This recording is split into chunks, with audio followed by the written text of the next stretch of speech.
Hey guys, it's Luca. I'm gonna go over a game really quick. Talk a little bit about the matchup between Marble decks and Black Green. I've been playing a lot of Black Green lately.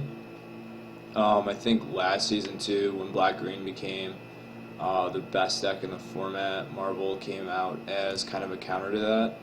The idea is once you get a Marvel in play, you just accrue so much advantage, and Black Green doesn't really have a way to either uh, destroy the Marvel or B, kill you before the Marvel finds something gigantic. So I'll just go through this match. We'll see what happened. I think I won here, but it was probably because they are not playing Ulamogs. I think if you're going to play Marvel, it makes a lot of sense to have at least like 2 Ulamog in your deck. That way, when you get into these like really grindy games where you do land a Marvel and you're not under a ton of pressure, you can kind of guarantee a victory that way. So I Fatal Push Servant. Instead of playing Winding Constrictor, not sure about that. Opponent plays Oath and Servant. Just playing my Lily to be mana efficient here. Plays Rogue Refiner.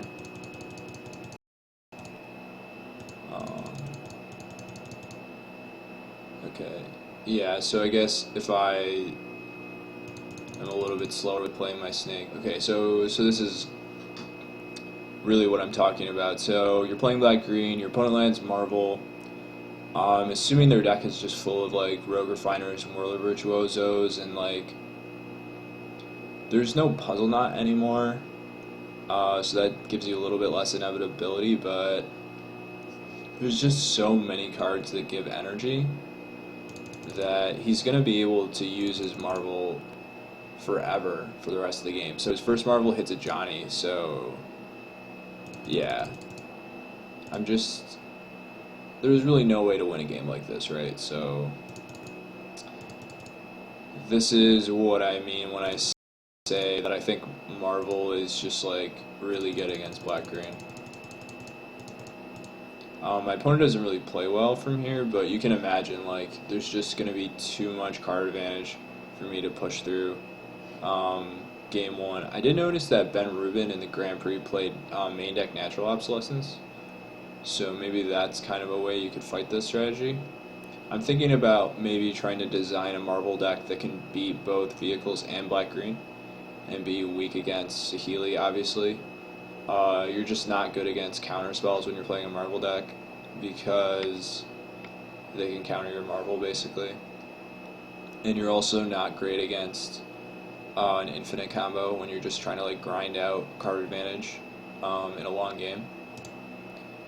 So let me go to some of the other games here. I think I just beat my opponent when they really stumbled and weren't able to play anything. So there's not much else to show here. I ended up winning this match, but I think it's because my opponent really stumbled.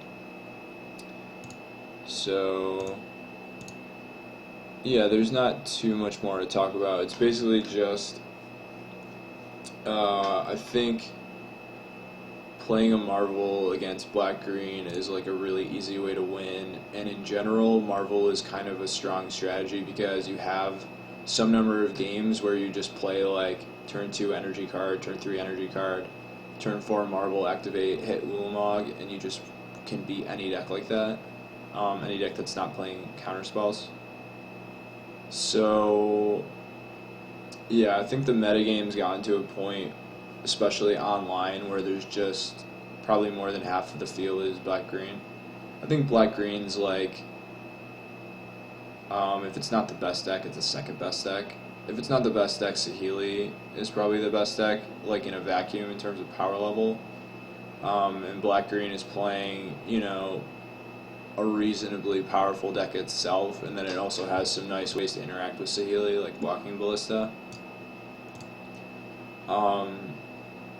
And yeah, the Black Green deck just is really powerful. You have a really powerful proactive plan Just like curving a snake into Rishkar is obviously going to beat most decks. And you also have like a ton of card advantage built into the deck. If you're playing Planeswalkers, Walkers is kind of like card advantage. Tireless Tracker, Gonti, Siphoner. Just a really well-rounded deck that's pretty hard to interact with. You have to be able to kill the creatures early. So you kind of have to be playing either Fatal Pusher or Harness Lightning, or have an infinite combo. But even Jeskai Saheeli, I think, is like 50-50 against black-green, based on my kind of experience. So yeah, I think Marvel's definitely might be a good direction to go to try to beat this metagame that's going to probably be black-green, heavy for, I don't know, maybe a few weeks, maybe a month. I would not be surprised if Marvel becomes a tier 1 deck to kind of prey on the black-green. Yeah, so that's all I had to say about this, really. Thanks for watching.